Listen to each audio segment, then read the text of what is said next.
کے بعد میں یہ پیش کر رہا ہوں. تو دوسرا جو میجر جو سیکٹر ہے جس میں یہ حکومت سمجھتی ہے کہ پاکستان بڑا لیپ فارورڈ بڑی تیزی سے ترقی کر سکتا ہے، وہ انفارمیشن ٹیکنالوجی اور information services, I T and I T enabled services.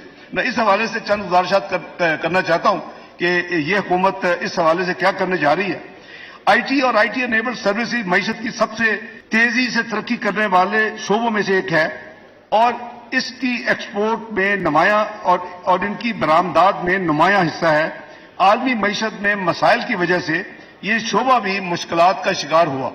پھر بھی ہمیں یقین ہے کہ یہ شعبہ آنے والے سالوں میں انجن آف گروتھ ثابت ہوگا انشاءاللہ.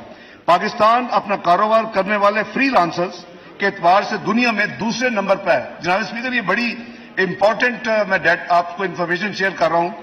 فری لانسرز کے حوالے سے Pakistan I T and I T enabled services میں دنیا کے دوسرے نمبر پہ ریکگنائز ہو رہا ہے. ان کو درپیش مسائل کا حل عمومی طور پر اس شعبہ کے مسائل کو حل کرنے کے لیے بہت ضروری ہے. اس کے لیے حکومت نے جو اقدامات کا فیصلہ کیا ہے وہ میں عرض کر دیتا ہوں.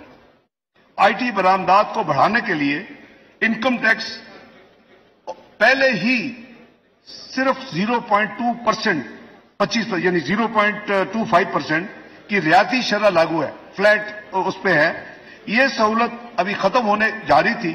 اس سہولت کو 30 جون 2026 تک جاری رکھا جائے گا اور یہ ایگزمپشن 3 سال کے لیے مزید اس کو توسیع دی جا رہی. فری لانسر کو ماہانہ سیل ٹیکس گوشوارے جمع کرنے کی دشواری کا سامنا کرنا پڑتا تھا. کاروباری ماحول میں آسانیاں پیدا کرنے کے لیے $24,000 تک سالانہ کی ایکسپورٹ پر فری لانسر کو سیل ٹیکس رجسٹریشن اور گوشواروں سے ایگزمپٹ قرار دیا جا رہا ہے اور اس کے علاوہ ان کی ریکویسٹ کے مطابق حکومت نے فیصلہ کیا ہے کہ ان کی صرف سمپل ایک سادہ ایک سوے کی انکم ٹیکس ریٹرن ہوگی اور اس کو انٹروڈیوس کیا جا رہا ہے. جناب speaker, I T and I T enabled service providers کو اجازت ہوگی کہ وہ اپنی برآمدات یعنی ایکسپورٹ کی 1% کی برابر، یعنی اگر 100 ملین ہے تو 1 ملین کے برابر سافٹ ویئر اور ہارڈ ویئر بغیر کسی ٹیکس کے امپورٹ کر سکیں گے. ان درآمدات کی حد جو ہے وہ $50,000 سالانہ مقرر کی گئی ہے. پرائم منسٹر صاحب کا اسپیشل ڈائریکٹو تھا کہ جی ان کو 1% ان کی ایکسپورٹ جو ہے ریونیو ان کو انکریج کرنے کے لیے ان کو آپ اجازت دیں کہ $50,000 سالانہ تک وہ ڈیوٹی فری جو اپنا ہارڈ ویئر سافٹ ویئر منگوانا چاہیے وہ ان کو دے. تو یہ بھی کیا جا رہا ہے.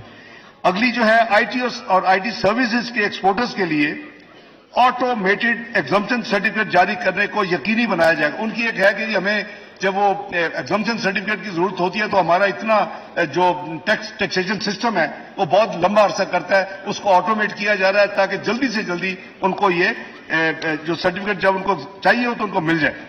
آئی ٹی شعبہ کو اسمال اینڈ میڈیم انٹرپرائزز کا درجہ دیا جا رہا ہے. یہ ایک بڑا ہم میجر سٹیپ لے رہے ہیں.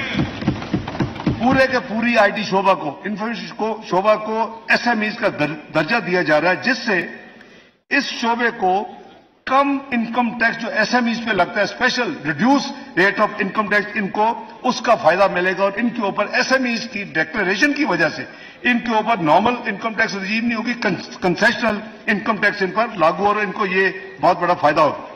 اگلا جو ہم نے جو ایک اور اس بجٹ میں اقدام کر رہے ہیں آئی ٹی کے کاروبار کی مانیٹرنگ کے لیے وینچر کیپٹل کی بہت اہمیت ہے. جو نئے سٹارٹ اپس ہوتے ہیں ان کو کوئی لون دینے کے لیے تیار نہیں ہوتا، ان کو جانتا نہیں ہے تو بڑی مشکل ہوتی ہے. تو وزیر اعظم شہباز شریف کا یہ سوچ تھی کہ ہم اس بجٹ میں 5 ارب روپے سے یہ وینچر کیپٹل فنڈ قائم کریں تاکہ جو نئے ینگ اور یوتھ جو اس کاروبار میں آئے اس کو کم از کم قرضہ مل سکے جو اب نہیں ملتا. تو 5 ارب مختص کیا جا رہا ہے اس بجٹ میں اس کام کے لیے venture capital fund for I T. جناب اسپیکر، اس وقت اسلام آباد کیپٹل ٹیریٹری کی حدود میں آئی ٹی سروسز پر جو سیل ٹیکس اس وقت 15% ہے، 18 نہیں ہے 15% ہے. اس کو مزید کم کر کے صرف 5% کیا جا رہا ہے. 15% سے 5% کیا جا رہا ہے.